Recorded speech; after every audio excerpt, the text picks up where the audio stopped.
Assalamualaikum warahmatullahi wabarakatuh. Nama saya Irfan Fatur Rahman dari kelas 3B Pendidikan Bahasa dan Sastra Indonesia Universitas Muhammadiyah Purworejo. Ya, pada kali ini saya akan membedah dan membahas sebuah puisi yang berjudul Perempuan dalam Secangkir Kopi. Yang akan saya bahas adalah terkait penggunaan bahasa dalam puisi tersebut. Jadi puisinya seperti ini kurang lebih.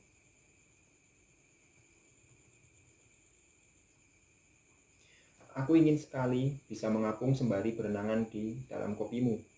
Kubayangkan betapa nikmatnya hidup dipermainkan air yang gelap dan pahit sambil diguncang-guncang oleh sendokmu. Aku akan menukik, menyelam, dan menggapai tanganmu. Lalu sesekali sambil berkecimpakan di dalam air yang hangat itu, aku akan mencium dahi bibirmu di pinggir cangkir. Tak ada yang bisa cemburu, juga air ludah dan lendir di mulutmu. Aku suka caramu memasukkan gula pasir ke cangkir dan menyeduhnya dengan air. Aku suka caramu membau kehangatan air kopi dan caramu mencecap dengan lidahmu. Kamu paling akan bertanya, sejak kapan kamu suka berenang? Aku akan menjawab, sejak kamu suka menjerah air dan menuangkannya ke dalam termos. Di tengah hidup yang pahit, aku senang menyelam ke dalam kopi bersama seorang perempuan yang hangat. Tak ada yang bisa cemburu, juga sendok dan piring kecil dekat cangkirmu. Oh lala, Bintaro, Oktober 2009. Setelah saya baca, saya akan coba bedah penggunaan bahasa dalam puisi Perempuan dalam Secangkir Kopi. Yang pertama, diksi. Jadi diksi yang nampak jelas dalam puisi Perempuan Secangkir Kopi, yang pertama ada denotasi, ya.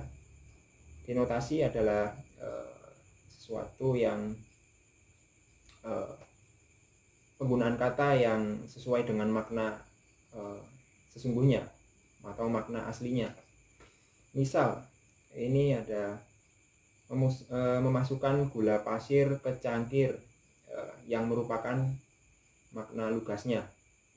Kemudian ada konotasi yang bermakna kias. Ada pada air yang gelap, jadi yang dimaksud adalah kopi. Kemudian ada kata umum, ya. Kata umum yaitu kata yang mempunyai ruang lingkup luas dan aspek-aspek yang luas. Misal kopi, air. Kemudian ada kata khusus, yaitu kata-kata yang memiliki ruang lingkup khusus dan aspek-aspek yang sempit. Misal perempuan.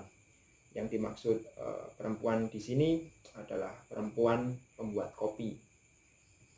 Setelah diksi, ini.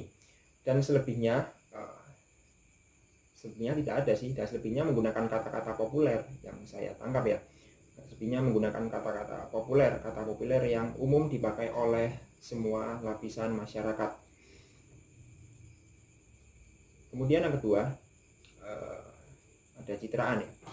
Citraan, ada citraan penglihatan, citraan perabaan, dan citraan gerak. Citraan penglihatan ada pada larik ini, ya. Aku suka caramu memasukkan gula pasir ke cangkir dan menyeduhnya dengan air. Ini seolah-olah penulis melihat bahwa perempuan itu memasukkan gula pasir ke cangkir. Kemudian ada citraan perabaan, ada pada caramu mencecap dengan lidahmu. Yang selanjutnya ada citraan gerak, misal pada menuangkannya ke dalam termos. Setelah citraan ada yang ketiga, ya. Yang ketiga itu majas. Sebenarnya ada banyak majas, ya. Jenis-jenis majas itu ada banyak. Tapi saya akan bahas yang ada dalam puisi tersebut secara singkat saja. Ada majas yang saya lihat, ada majas personifikasi dan majas paralelisme. Majas personifikasi, ya. Misal ini ada tak ada yang bisa cemburu, juga air ludah dan lendir di mulutmu. Jadi air ludah dan lendir seolah-olah cemburu. Kemudian yang pada majas paralelisme, majas yang memanfaatkan pengulangan kata, frasa atau klausa sebagai suatu penegasan. Misal di sini ada pada lari ini ya. Aku suka caramu memasukkan gula pasir ke cangkir dan menyeduhnya dengan air. Lalu ada, aku suka caramu membawi kehangatan air kopi dan caramu mencecap dengan lidahmu. Ini ya, pada aku suka caramu, ini menunjukkan sebuah pengulangan. Yang keempat, ada bahasa simbol.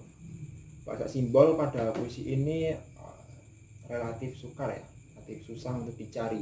Tapi mungkin kopi ya, kopi bisa menjadi simbol bahwa kopi yang hangat menggambarkan kehangatan dan keramahan si pembuat kopi. Kemudian yang kelima ada rima atau pengulangan bunyi. Misal, kopimu, sendokmu yang terletak pada awal puisi. Rima ini termasuk ke dalam rima sempurna ya. Kopimu, sendokmu. Ya. Misal lagi, tak ada yang bisa cemburu. Juga sendok dan piring kecil dekat cangkirmu. Kata cemburu dan cangkirmu tergolong pada rima asonansi yang mempunyai persamaan bunyi huruf vokal. Ya, setelah ini ada 5 ya, berarti ada 5 yang kita bahas. Jadi yang saya dapat simpulkan bahwa puisi ini bertemakan cinta. Bahasa yang digunakan cenderung imajinatif. Kata yang digunakan tidak terlalu sulit untuk dipahami. Segmentasi puisi ini memang ditujukan untuk orang dewasa dan yang sudah matang secara mental. Jadi pembaca diajak untuk berfantasi yang terlihat di setiap kata ataupun lirik dalam puisi perempuan dalam secangkir kopi. Itu ya. Jadi terima kasih. Semoga bermanfaat. Bila ada tutur kata atau penyampaian saya dalam menyampaikan materi kurang berkenan atau banyak kesalahan, saya mohon maaf yang sebesar-besarnya. Saya akhiri, wabillahi muwaffiq ila aqwamit thoriq. Wassalamualaikum warahmatullahi wabarakatuh.